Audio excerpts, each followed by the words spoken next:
All right. Hello, everyone, whether you are here on Zoom or on YouTube. I'm Anson, and this is the paper that our Read and Club is going to talk about today, called Illusionism as a Theory of Consciousness by Keith Frankish, published in 2016. And this is a philosophical paper proposing illusionism as a alternative to what is broadly thought about in consciousness. That is that conscious experience is real and that and there are some properties associated with it. Here, the author takes a different approach and basically try to persuade us that this is a worthy alternative to our realism. Okay, so the author quite nicely first lay out the landscape for us. First, he laid out that there are three approaches to consciousness in general. There is the realist versus the what he's going to propose later, illusionist.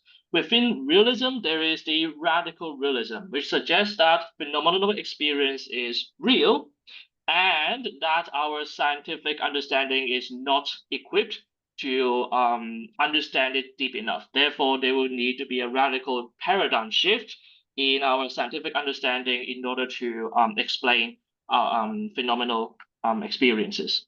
The second one is a sort of a weaker version of realism, which is just to say that the phenomenon is real. Our experience of redness in the apple or blueness in the sky, they are real phenomena, and that it is actually not very difficult to explain it. And we can sort of explain it within our current understanding of science, or can be included in our current understanding of science.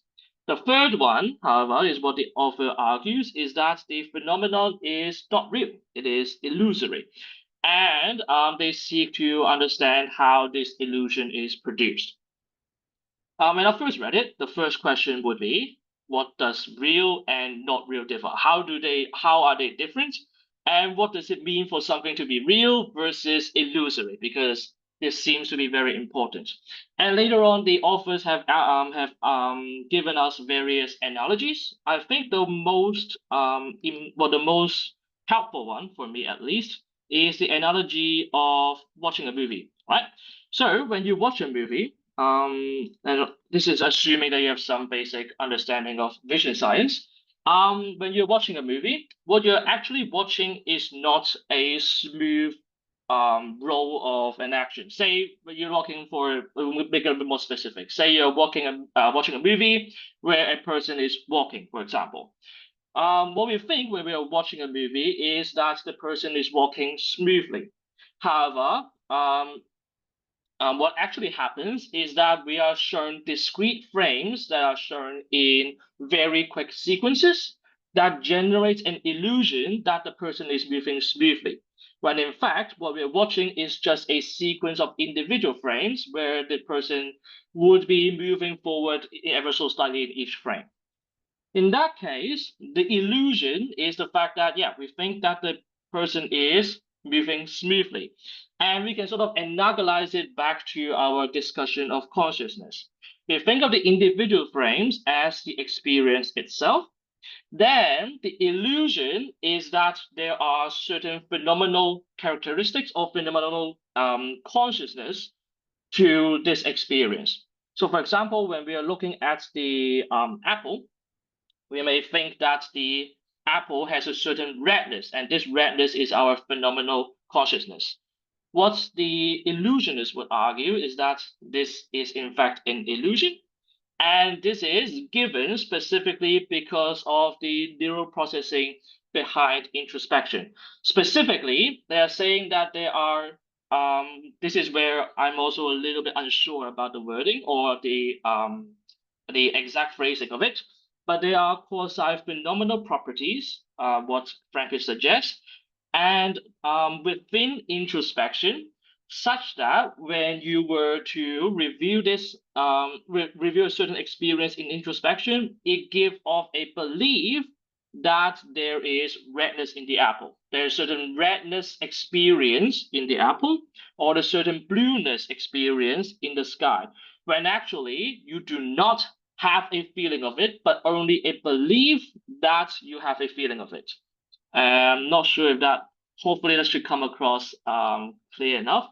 But yeah, that is my main take on the illusionism. Is that illusionism suggests that you only have a belief that something has a phenomenal property that is generated during introspection, and that is versus the realism that is suggesting that there is a feeling, a intimate feeling of a redness that is generated during introspection of an experience, and that therefore give rise to a belief that you have a phenomenal consciousness of that redness, if that makes sense.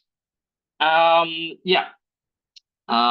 So then from there on, yeah, he gave off the offer after talking about illusionism, goes on and talk about basically matching it up with various analogy. There is the movie analogy that we have talked about, and then there's also Dennett's computer icon analogy that suggests that on the computer screen, icons are like the quasi-phenomenal properties of experience that give information about the underlying status of the computer, but not actually but not the underlying status itself, if that makes sense. The icon, when you're moving the icon, for example, you are moving a representation of it rather than the actual underlying processes. Yeah, I'm actually not quite sure how that fits into the main thesis as well, but there's that. And then there are yeah, there are various other authors that have suggested different ways of conceptualizing illusionism. One of them would say that, for example, Humphrey was the one of the cited examples, suggests that in the brain there is something called itsubrum, that is a neural state or a neural set of neural processes that generates the illusion of phenomenality.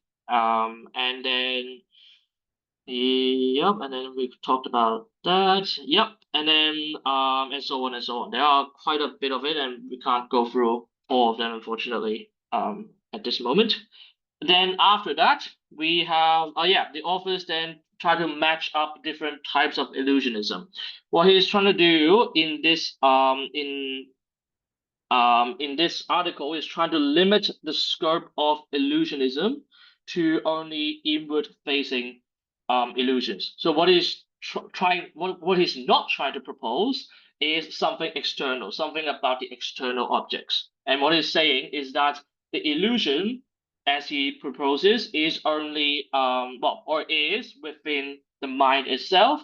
But what he's not trying to do is to propose something about the world outside of our mind. And yeah, yeah, and then he makes it clear in some of the sections for that. Then let me follow my notes a little bit. Yep, and then finally at the end, he also matches up with Chalmers' famous thought experiment on philosophical zombies. And what he's trying to say is basically asking the question: does illusionists claim that we are we are philosophical zombies, basically? And the conclusion that the authors comes up with, which I find it quite convincing, is that it depends on what we talk about as philosophical zombies. And more specifically, um, let me see. Sorry, let me just try to have a look at my notes because I may have lost my train of thought a little bit. Um, let's see. Yep. So basically, sorry, I should say it. The authors argues that illusionists probably would say that either zombies cannot exist at all. No. I think, yeah, the zombies that are supposed to have no inner life or no phenomenal qualities, but have the identical physical or yeah, identical sort of neural structure as us is probably not gonna exist because um the illusions, or sorry, the phenomenological experience that we sort of thought that we have is generated based on introspective mechanisms that are based on introspective mechanisms. And if the zombies have the same introspective mechanisms as us, it must follow that they will have the same inner life or the same experience as us. That's what that's what I've come up sort of what the author is trying to say at the end. I apologize because some of the passages are a little bit difficult and philosophically dense. So I may not have done a great job of summarizing it.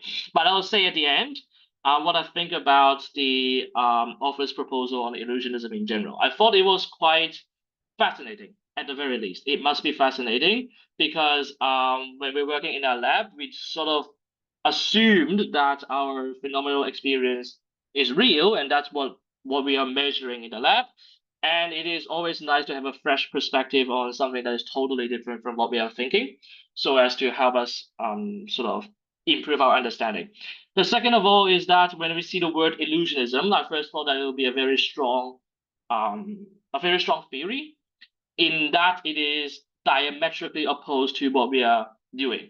But in fact, one of the passages that I find quite comforting is that the author is trying to actually no, the author recalls Parabrum's analogy, where he's saying that the discovery that colors requires a mind process is a figment or is a byproduct of our mind does not really change does not really change scientists or does not lead scientists deny that objects are colored. We can still talk about colors as we do, but then we reconceptualize colors in terms of like wavelengths and all of that. And the idea that consciousness is an illusion may not really sort of deny or may not really sort of undo what we're doing when we are in consciousness studies, but rather it helps us just reconceptualize or help us rethink our premises and and what we are actually studying. So yeah, this is my little attempt of summarizing the first part of the paper. If we do have time, we may consider doing the second part of the paper as well. But yeah, thank you.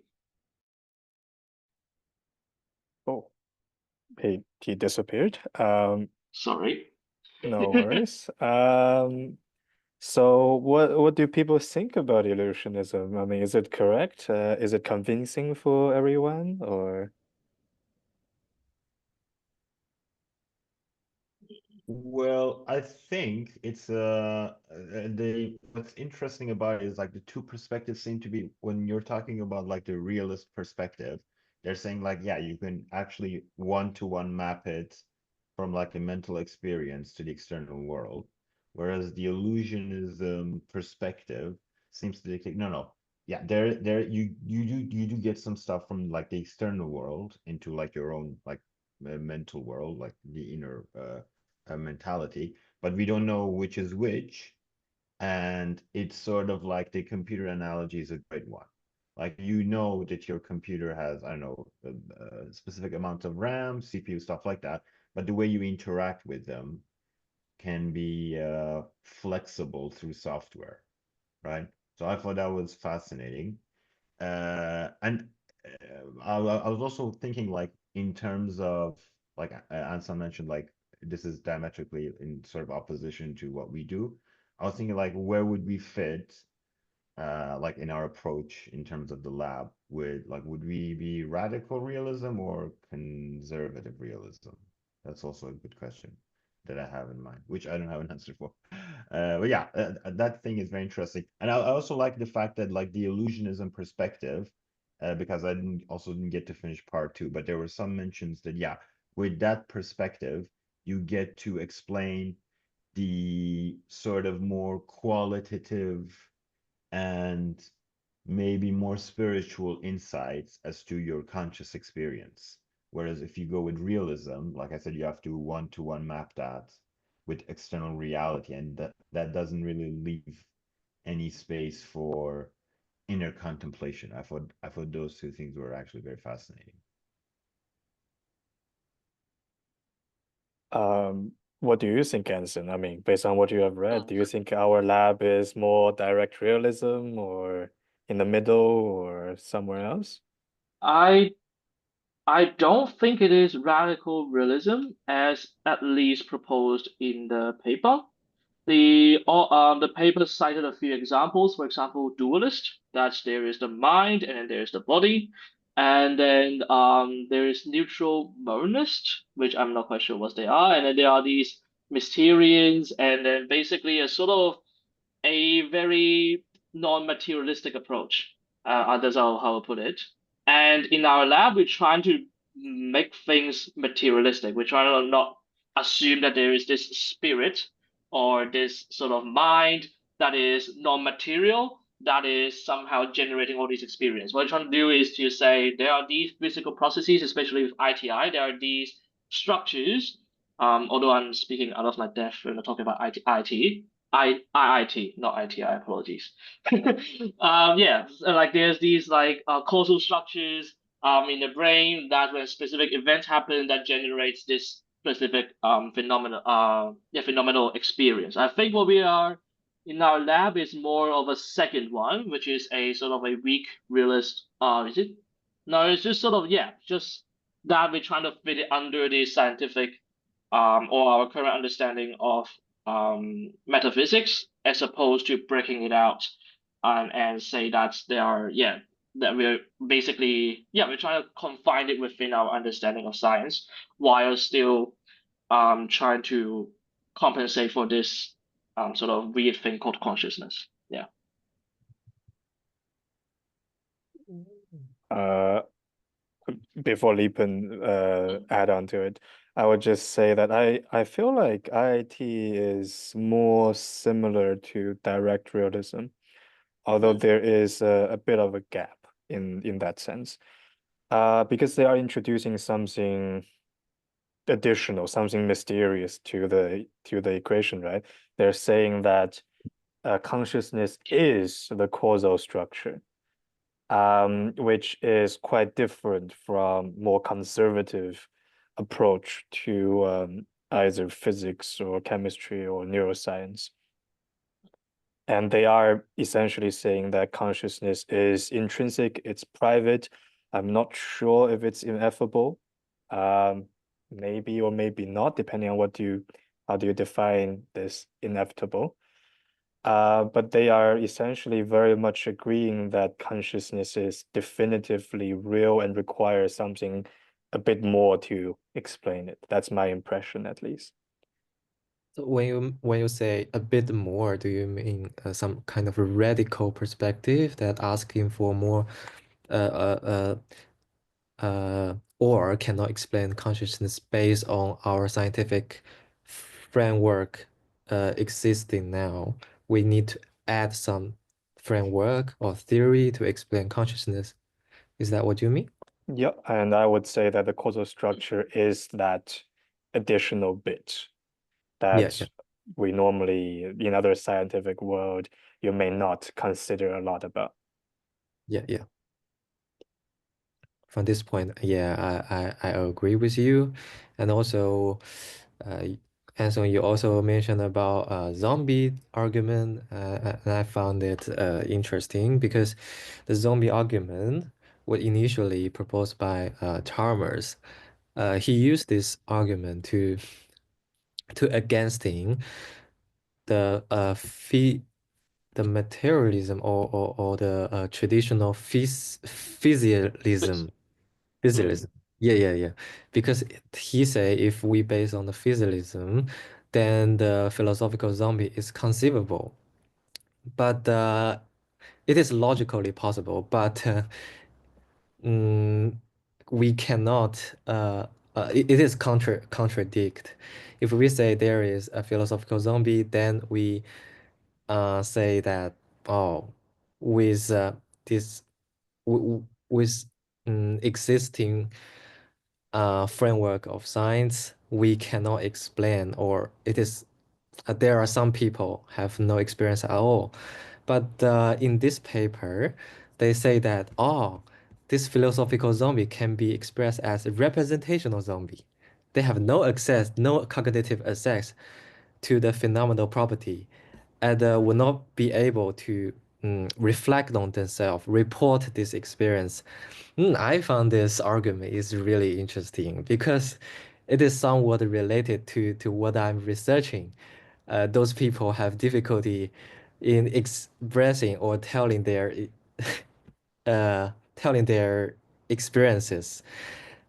Some people argue that they are actually have no cognitive access. They are not they have experience but don't have access to them. So I found it this let's say illusionism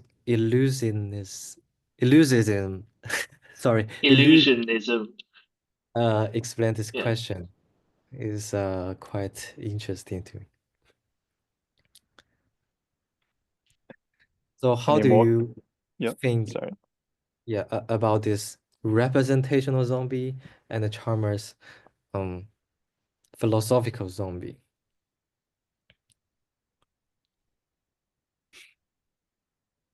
One says that they don't have experience at all. One says that they don't have cognitive access to this experience. They are cognitive blindsight.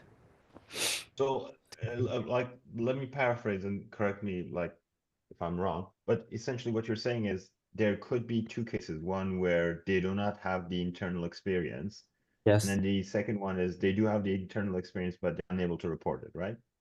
Unable to access them. They themselves are unable to assess them. Yes, yes. Okay, that's interesting. Yes, this is I The think in second one would page. be the illusion. How do you distinguish between the two? This is probably your research question, right? Yeah, Yeah, so I think this interesting. Well, an it important is. aspect of the zombie is that they act just like normal person. Yeah. So even though they have no internal experience or no introspection, when you ask them, are you feeling happy or sad? Are you in pain? They would give you a very functionally equivalent response. They would say, yes, I'm in pain. I'm in a lot of pain. Help me, please, so on and so forth, just like a normal person would. So in the functional sense, they would be essentially equivalent either way for both type of zombies. Oh, yes. I think what the zombie argument is trying to do is trying to make a point that illusionism does not, in fact, eliminate consciousness. Illusionism preserves consciousness and eliminates the phenomenal aspects of it. It denies that any experience can be phenomenal. Does that make sense? But where's the preservation part? It's saying that even with these illusions, we still have inner lives. A zombie, there's nothing going on inside. Now, in Chalmers' Right. original formulation, when they are talking about no inner life, nothing going on inside, there is nothing that feels like of being a zombie. That's the original formulation. But in this case, they are trying to expand on it, trying to say that, look, even though there is no, it is like to be something, the phenomenal aspect doesn't exist, it's an illusion, there is still introspection that are in many ways important to us and have causal power over our behaviors and lives. In a zombie, Right. one possibility is there's no illusion at all. There is genuinely nothing there. But in our case, there is something, but that something is not phenomenal. That's kind of my understanding of the issue. Okay. Lines.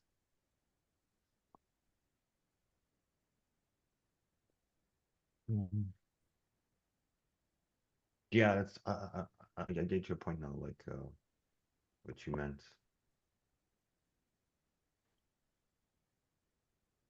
But on top But of that, still, just like yes. go on, yeah, go on. No, I was going to talk about something else, so please go ahead. Oh yeah. So in mind if it's relevant or something like that. Yeah, but there's also another point where yeah, like I said, the externality is still there in all three versions, but it's the way that like we talked about the red, so we don't deny the fact that yeah, objects have colors, and those do exist, right? But it's the way it translates when it enters the mentality, right? So like when the with the first two realism versions, it translates to phenomena based on what you said, like there's a phenomenal property to it. Whereas in the illusionism, we say like we're not actually sure about the phenomena, but yeah, there is a red. We're not just sure how it translates. And because we're not sure how it translates, it can take on many more different subjective forms. So like my red can be different from your red. It would be an accurate thing to say based on the paper? Well, there is no red. I mean, in the sense that there is a physical property that's Uh-huh. what we describe as red, but there is in fact no phenomenal red. Doesn't exist. It's an illusion. It's a No trick. phenomenal red. Yeah. Right, yeah. That's exactly what I was looking for. Yeah. There is no phenomenal redness. Interesting. Hmm. I mean, are people convinced by it? Is that what the lesson here, that we are quite on board with illusionism actually? Actually, I got to read like a little bit part two, and I think it would make for an interesting like comparison because there is a portion of it called it's a critique of illusionism. I think it's called Gap between exactly what we're talking about. So I believe it's the external stimuli versus what's happening inside. And I think there's a lot of like common ground with what we do here because we have an excellent video, and I remember praising this when I like first had my first interview for the lab, which explains IIT. And one of the main premises is that again, we can't exactly map it one to one, but there's indications outside of like the mental process, and then we can examine that. So I think, you know, maybe our own approach would fit right in with the gap. That would be interesting to like examine actually. But the gap is really difficult. Um, Yeah.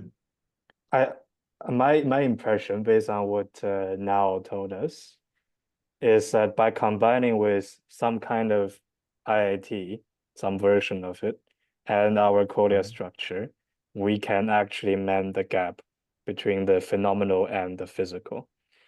But of course, as an illusionist, you would say there is no gap. Well, there seems to be a gap, but there in reality is only physical. And you would Or maybe we're resolve this not problem. and we're cognitively limited to like figure out the gap because maybe you can't transcend the illusion, right? Or maybe not, I'm not sure. Are we talking about the cognitive penetrability that he mentioned? Yeah, so like assuming the phenomenal red doesn't exist, and that's a cognitive limitation on our part, because based on what I remember generally reading from Dennett and like the paper right now, if we can never know whether the internal red is an illusion, then can you ever like can you ever circumcise that illusion? Can you ever like figure it out? Can you transcend that limitation? That's also another question. I think it seems based on the paper, there seems to be two aspects to it. One is at the intrapersonal level. So me as a person, no matter how well I understand it, it's going to be very difficult for me to penetrate through the illusion and see the world as it is, just because neurophysiology, learning, so on and so forth. But as a science, as a third person science, like physics, like chemistry, like neuroscience, it is in principle possible to figure out the illusion problem that he mentioned. Why do we experience, well, not experience, why do we have these illusions and why are they so potent and diverse? So, yeah. Right. It would kind of be like you know when you're doing like bug testing for a software. So if you find a bug And if that bug is present in all versions of the software, if you figure out how to poke the bug would sort of react the same way, right? So if we have some measure of figuring out the illusion, then maybe you could poke the illusion. And if the result of the poking is always the same, then maybe you could trick the illusion in some sense. Does that make am I A talking little bit like like targeting a yeah, specific brain area to generate certain illusions. precisely, yeah. That's what the illusion tricks are, right? Like you see them on and stuff like that. They're visual illusions, and you know how it works. And that's why you replicate it, something like that. Oh, yeah. Hmm. I'm still not hearing a lot of critiques on illusionism from the folks here, and Because I'm waiting for it. Yeah. because I feel hard to follow his logic, and I found because I was trained by other theory of consciousness, somehow I feel a little bit hard to follow his logic in 2 hours. So I cannot propose a very strong critique, and I'm not very confident in my criticism. I just feel vaguely, I feel not correct somehow, but I can't explicitly point it out. So I just feel very weird. Mm. Right. I guess that's a good place to be. It's fun. It's I an excuse. I Yeah. don't how should I put, I don't have a very precise way of putting my thoughts down, unfortunately. It's still on the muddle because it's the first time I'm reading a illusionism. Um I think that it does not really sort of oppose what we are doing. This is my feeling of it. Like this is a theory, a nice theory on its own, but it does not really sort of counter our consciousness study as a study, right? Because even if it is an illusion, even if it's an illusion, there is still merits in systematically understanding this illusion, right? Suppose that this is that everything that we don't actually experience redness. It is just a figment of it. There is still there is still merits in studying how this consciousness, this illusion is changing as we change different, say, stimulus duration, stimulus contrast, and then we mask it, so on and so on, with all the changes that we have to understand how that actually is perceived, right? Even though you may say that that perception is false. That is my take on it. Ultimate take on illusionism is that, yeah, it seems to be saying something different to what we're thinking, but actually, practically, as well as I've not read the second part, so the second part may disagree with what I'm talking about right now. But yeah, there is still, I think, there is still merit in doing consciousness study and studying systematically. Yeah. Yeah, I would agree with that actually. I would say initially, like based on the articles that like when I joined lab and I read and based on what I remember about it, yeah, we're not necessarily against saying like, yeah, some things might not be directly observable. But what we do is, like I said, with IIT, we sort of indirectly get precise measurements. And yeah, exactly like you said, this would be something like studying the mechanics of the illusion. So even if there is an illusion, it could be systematic, and you can certainly like find a way to circumvent that, you know?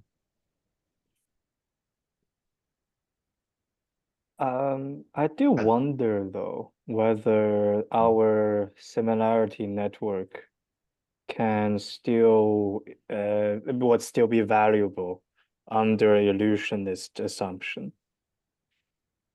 uh-huh. Right, right. Or yeah, I have same feeling as you. So Mm. it poses a question: how do we scientifically study or characterize conscious experience within their framework, right?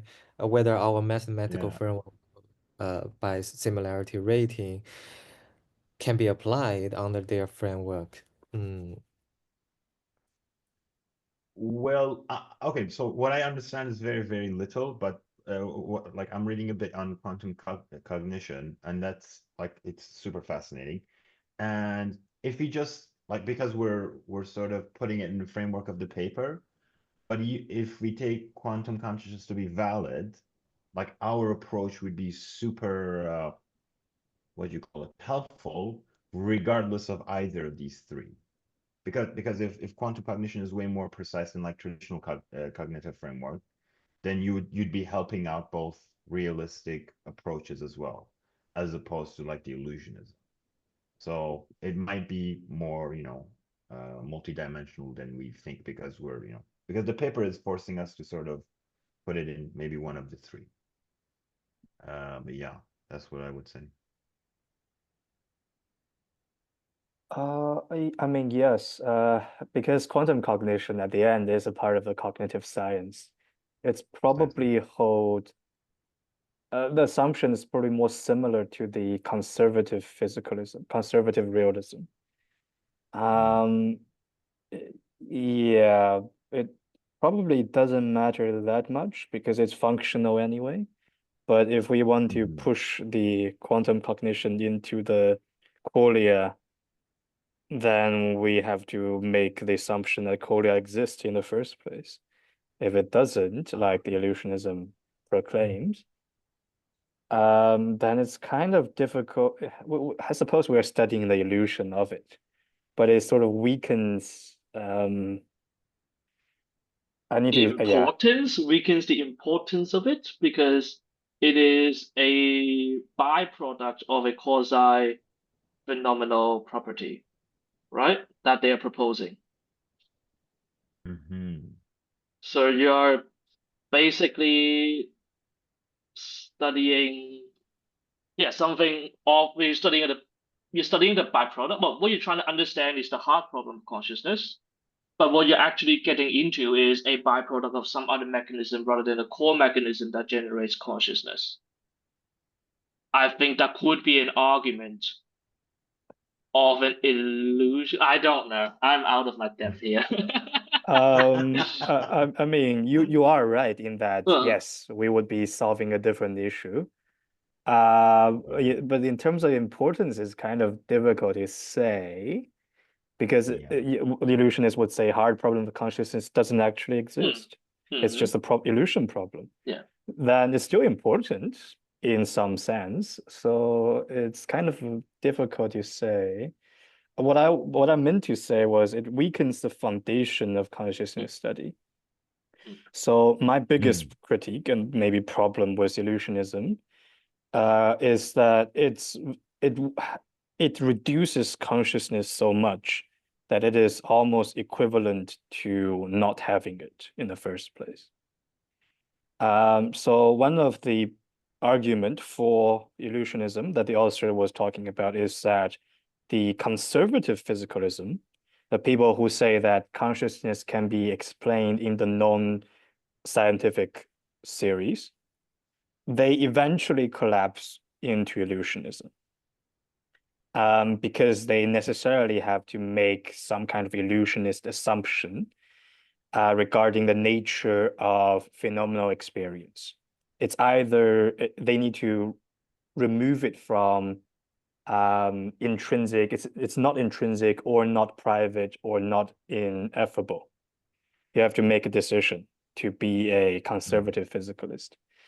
But for me, illusionism eventually collapsed into eliminativism, the idea that consciousness doesn't exist entirely.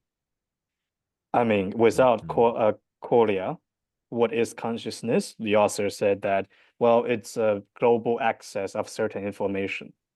So they are proceeding based on the global network theory. Fine. But what does that mean for a different physical system, like a laptop? So does it mean that if a laptop have certain introspective representation of the external input, it would essentially be conscious? I mean, it doesn't require qualia, right? It just needs to introspection, global access, boom, consciousness. That's not consciousness. You just made it All up. right. It's so different from what normally we would describe as consciousness that I'm uncertain that it is valuable in that sense. I also We found it weird that like qualia isn't mentioned in the paper at all. I was like, you know, It's not but your surprising. explanation, No one yeah, likes the word qualia other than us, apparently. your explanation actually puts a sinister like spin on it. I'm like, wow, that might be the case. Like, yeah, they're trying to eliminate qualia. So yeah, that's a fun way of looking at it.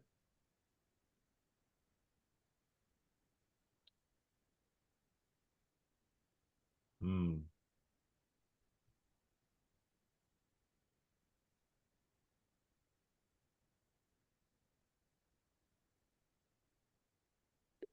I mean, shall we talk about the strengths of the theory as well after I talk about why I'm not liking it? Go ahead. I guess I think Yeah. it seemed like that Uh, time. fine. I do find the paper it's a very strong paper. It makes convincing Mm. arguments. I don't like the idea of representation in it. But then it's a very different discussion.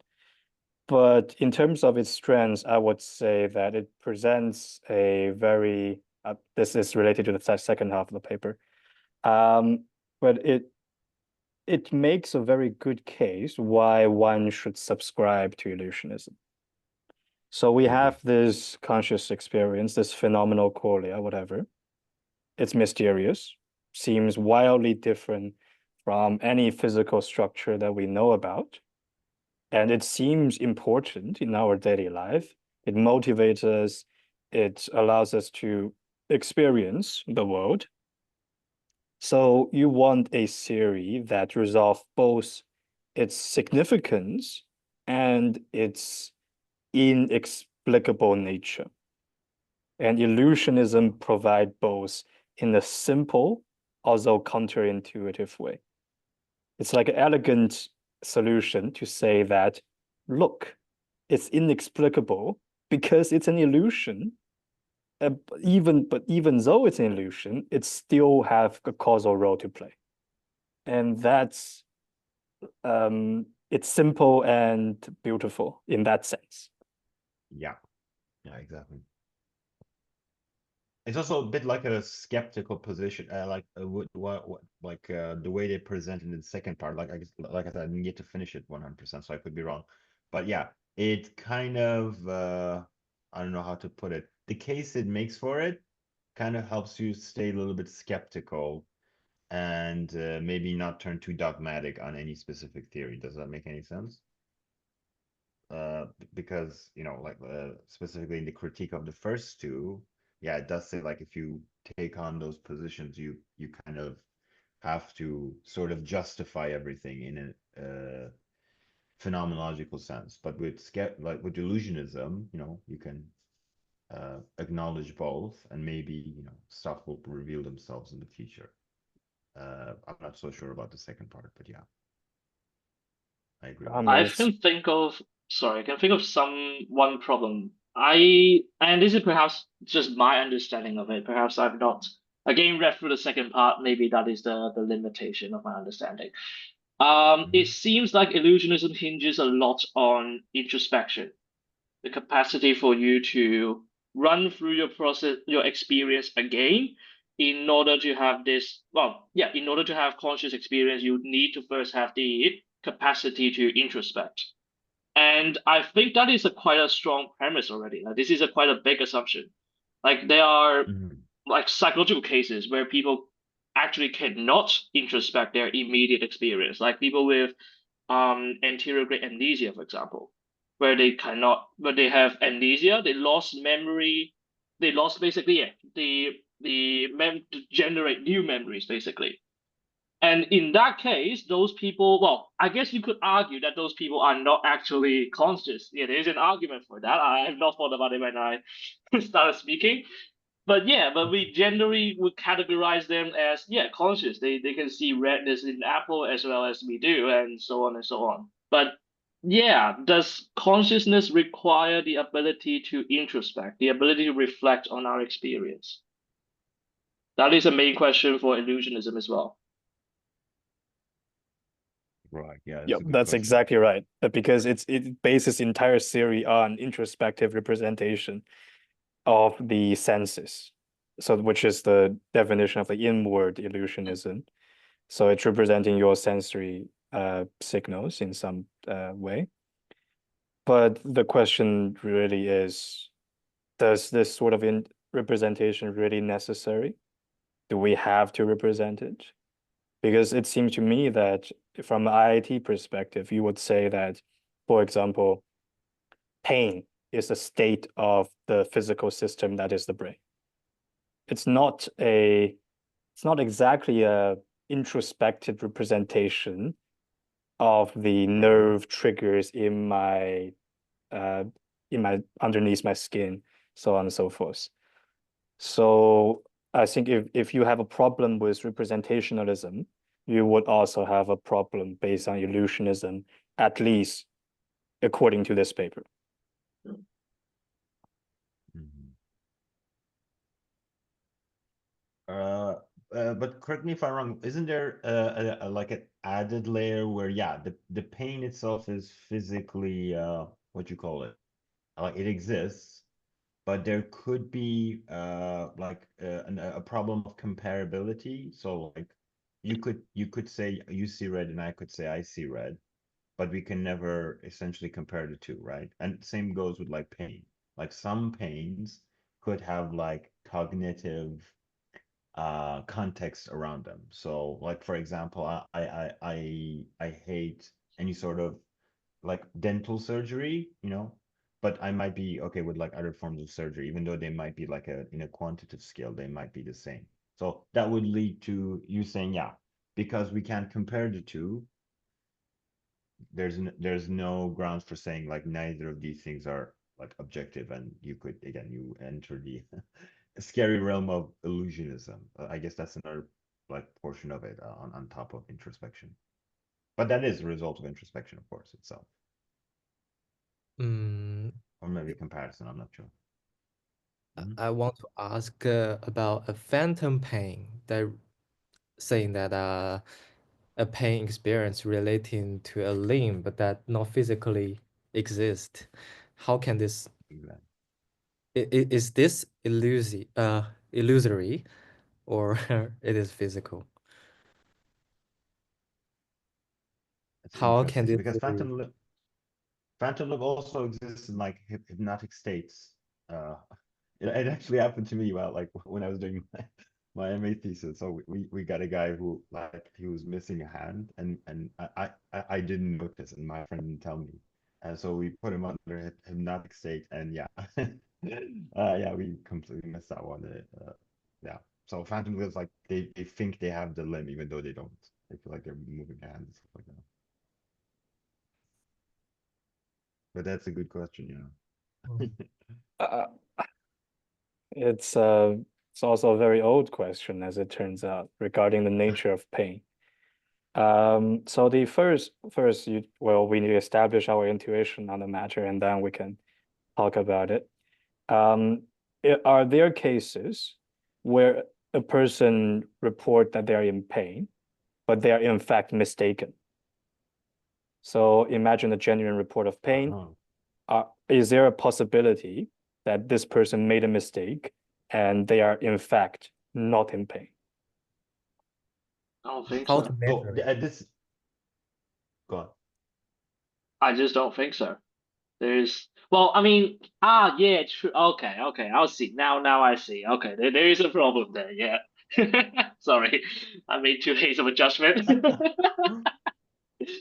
Mm, Yeah, We so are we're, this is I like go on, yeah.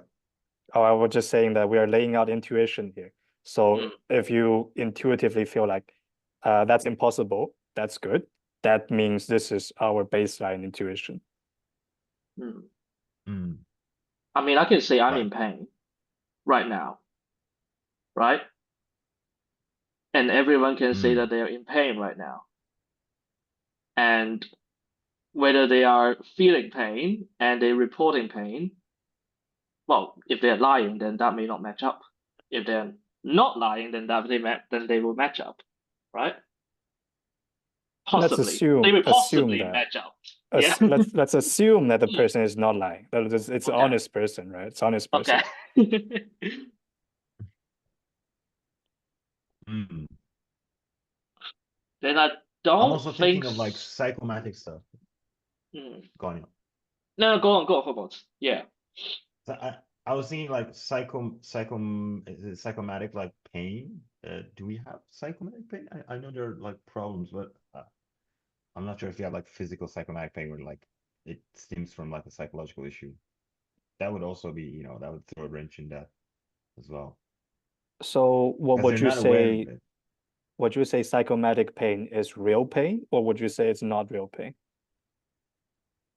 So it's a real pain that's the person who's experiencing it is experiencing because of like a psychological cause. It's not like a physical cause, and it's completely real to them, right?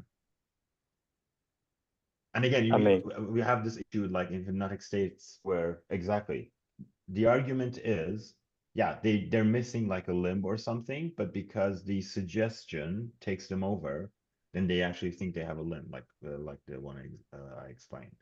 So it's not even pain, like they're missing something, but because, and obviously that would delve to like hypnosis theory, but like again, we don't know what's going on there. But yeah, again, like because simply it's suggested to them, uh, they feel like they do. So yeah. that comes back to your So pain question. the point of the discussion is linking back to the phantom pain. The person doesn't have a neuron in their hand because they don't have a hand. Why are they feeling pain in their hand? So if we say that the person is genuinely in pain, it's not an illusion, then we must ask the question, what is pain? Is it a property of the brain? Is it property of something else, an external stimuli?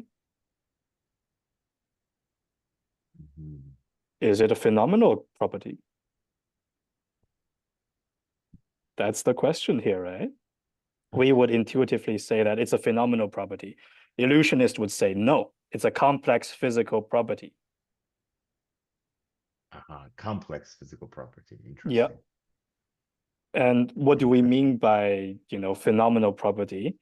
It means that just looking at the physics of it, it doesn't entirely tell us what pain is. There's a degree of separation. We know that pain is based on the brain. If you don't have a brain, you don't feel pain, hopefully. But that it is not just the brain. There is something on top of it. IIT would say cause effect repertoire, so on and so forth.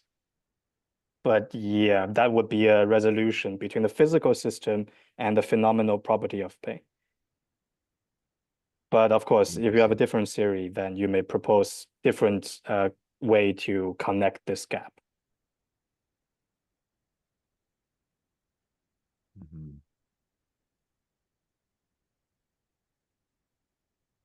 Interesting. The cognitive element there is certainly strong because you can also put people like in terms of like hypnotic states.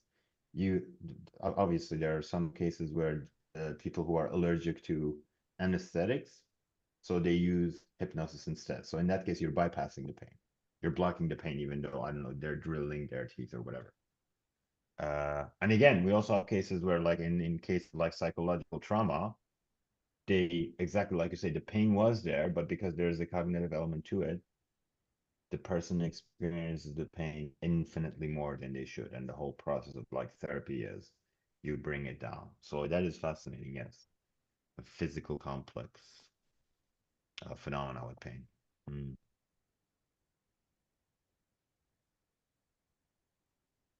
Well, I guess that's it. Any other comments, questions, anything? And not in my no. I've got a question, which may be too far. How do we distinguish what measurements can we do to tell whether it is an illusion or it is not an illusion? What sort of experiment can we do?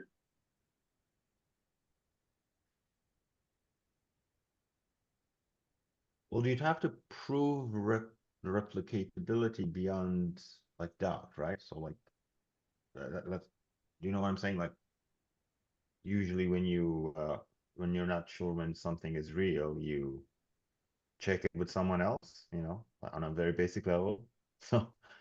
So But it's so yeah, it's I guess difficult but to check with some others yeah, because that's the problem. I know speaking from personal experience.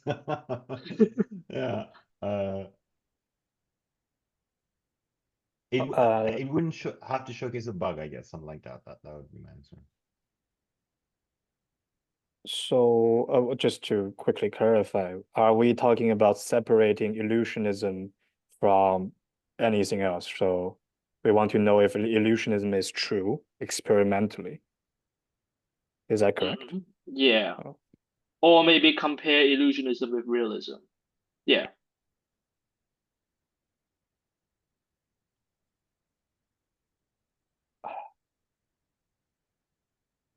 I'm not sure about others, but intuitively, it seems impossible because it's fundamental ontology about what phenomenon is, a phenomenal experience is. But if we have to design an experiment, we would probably find, as you said, these people who have suffered some damage to their lesion to their brain, they cannot introspect. And then we need to find a way to prove, at least to the common people, that this person is conscious. Mm, Mm. yeah. If experience can be introspect, then how to explain the fleeting feeling? Like if I watch a movie, then there's a very quick feeling of nostalgia, then it's just fleeting away. But I can say that I have that experience at that moment. But if you can say Uh, that, you already introspected that. Oh, I see. It means that I So can capture it, right? yeah, so any report the participants made means that they already introspected their experience. Then if I then for those cases, not the report paradigms can capture like eye movement. Is that mean does it mean we capture that or I mean, I hope so. I mean, that's the best I can think of as well. Just no report paradigm, brain scan, eye movement, and hopefully it would. But it's difficult to say what the result would be though. Hmm. mm.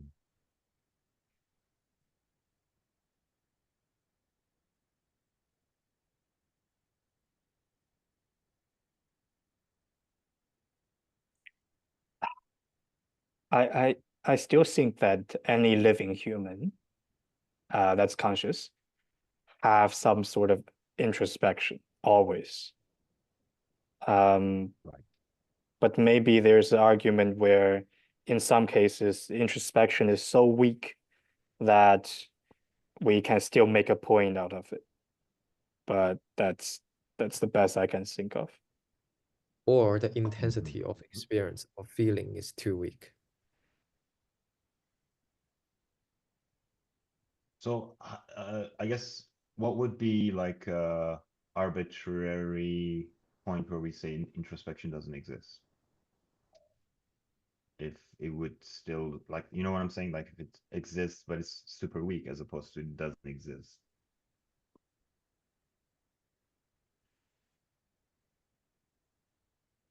Yeah, that's a good question. I have no idea. Yeah. Yeah.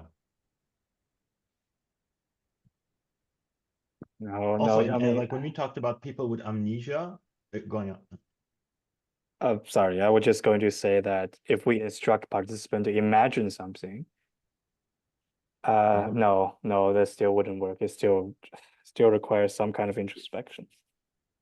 The problem, I think, Right. is that when you experience something, like your experience at the moment is not slice point at the moment. There's always something before and something after.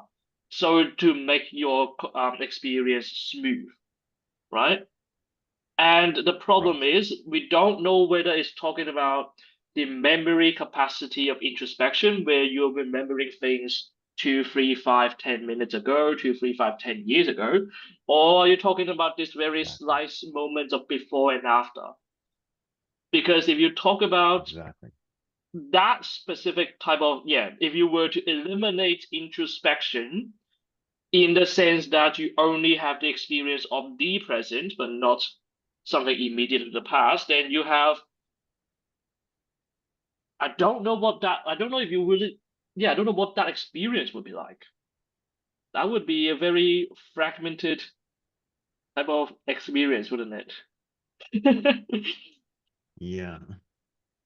Yeah, memory also plays a huge role because when we're talking about like people who have amnesia, I, I just came up with like a weird combination where let's say somebody's super introspective, but they have a weak memory. So it's kind of like how do I put it? It's kind of like you have a document and you have the software to like edit the document, but your computer doesn't have like a memory to save the changes. So you memory definitely like plays a huge issue as well. Because when you have a great experience, as you like move on from it, so let's say right today you have an amazing day. After 2 days, that still feels like an amazing day, but like after a year, the intensity sort of diminishes in your brain. So yeah, the degree of introspection versus like memory as well. Yeah. That's also another I issue. can think of an example just to give you some just to give some food of thought to the group.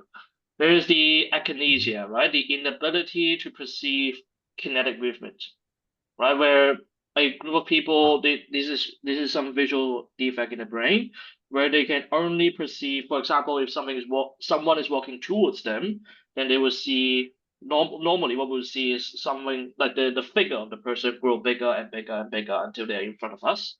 What those person will see, as I heard them reported, is that they will see this small figure, then the middle figure, then the large figure in sort of discrete representation as opposed to a continuous smooth presentation. So at this moment, would you be asking them, are they conscious of, or actually, yeah, what would be the question to ask? Is there a qualia of movement or a qualia of approachingness for those people that are perceiving that person walking towards them? I don't know about that, but one of the Hmm. things like it's interesting is like so in the order that you explained, so far away, small, the middle way, relatively Hmm. medium, and then when they're up close, large. Yeah. If you chronologically, if you mess up that order, the person will instantly have a reaction that what I'm saying is not real. So consistency of Ah. like chronology is an Hmm. important Hmm. part of that, Yep. right? Hmm. So that's another like factor, I guess, Yeah. knowing And the reason chronology. why I'm bringing this up is because it's tied to sort of the previous point about perceiving the presence as a slice. And I think that is an example of where you have a slice-wise sort of sort of perception as opposed to a sort of a immediate past and immediate future, if that makes sense. It does. Okay, I think I get the idea. So instead of saying this person just fundamentally lacks introspection, we find a period, a slice, where the introspection is Mhm. missing. in the person who normally can introspect or can introspect other stimuli, whatever. And we say that during this slice, the person is in fact conscious. So we separate the phenomenally conscious. We separate the phenomenal consciousness with the introspection. Hmm.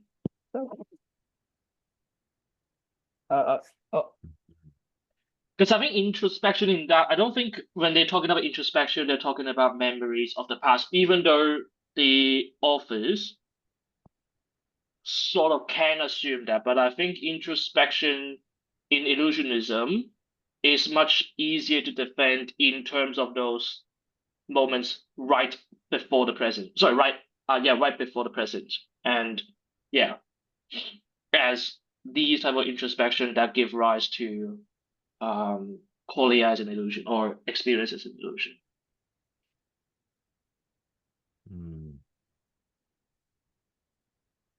Maybe.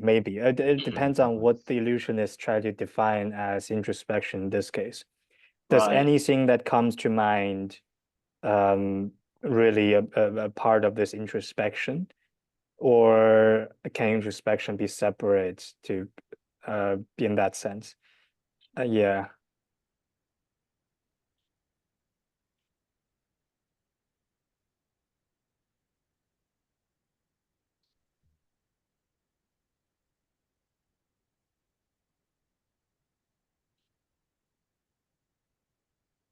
There's also like something to the effect of what I'm thinking is, what if the person is introspective, but they won't introspect before you ask them? Obviously, this is a bit more like thought experimental, but you know what I'm saying?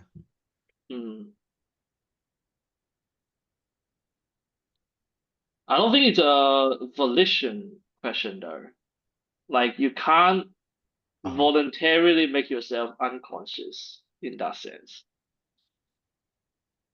Right? No, it's probably I yeah. don't know. Would be fun if I could.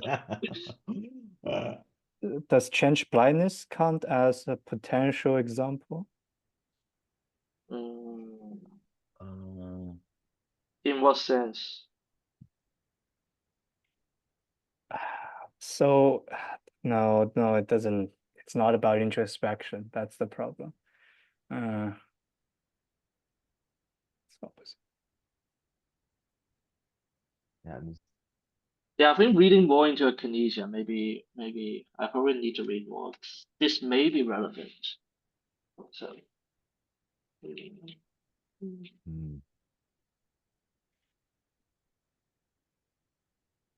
wait, no, it's not a kinesia. What is that? No, kinesia is inability to move.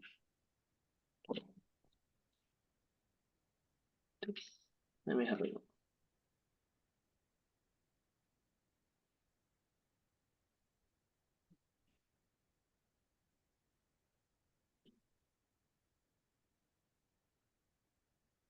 Achinopopsia. Yeah, found a word. Go on. No, I'm just reading through it and see if I can find anything helpful. So I just, because this kind of remind me of the Zeno effect, and I haven't even looked at it. I have no idea like what is it, but I did a quick search, and apparently there is a quantum Zeno effect, and the title is the quantum Zeno effect and the illusion of time, and I can't read the rest. So I'm just thinking like, how can we match that up with introspection? And I have no idea why I'm saying that, but intuitively there might be a link. Like you know what I'm saying? Yeah, I think you're right. But it kind of depends on what they mean by introspection in this case. If they mean what we are thinking about as introspection, so it's the normal cognitive version of introspection, then maybe when the person is distracted, they're doing a separate task, or when we are not asking them questions and they are viewing something, maybe they are not specifically introspecting, and maybe we can say something that to show that they still have phenomenal consciousness. That would be I hope that's what you are suggesting, or something similar. Yeah, that's definitely where my brain's at. Yeah, maybe, yeah. Hmm. All right, a lot of stuff to think about for the future, but I think maybe it's a good idea Yeah. to wrap it up here now, or else we're I gonna be agree, here for yeah. hours. Mm. Yeah, All right, true. that will be the end of the Journal Club for this week. Hope to see you next time. Bye bye. Yeah. Right, see you. Right.